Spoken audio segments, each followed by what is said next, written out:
Let's walk through the condominium fee calculator. In Portugal, the budget is shared by the value of each fraction, not equally. And two special rules decide the rest. One for the lift, and one for the reserve fund. First, your fraction's permilagem. You do not calculate it, you read it in the deed of horizontal property. Let's enter 45. Next, the annual common expenses approved by the Assembly. We'll put in 24,000 euros. Then the lift expenses, which count separately. Let's use 3,600 euros. And the permilagem of the fractions the lift can serve.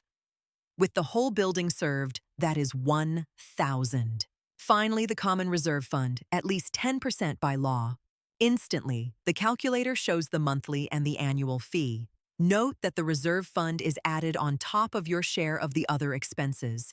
It is not carved out of it.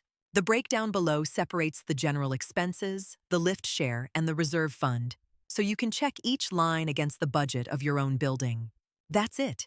Change any field and the result updates live. Try it yourself at Calculadora Capital.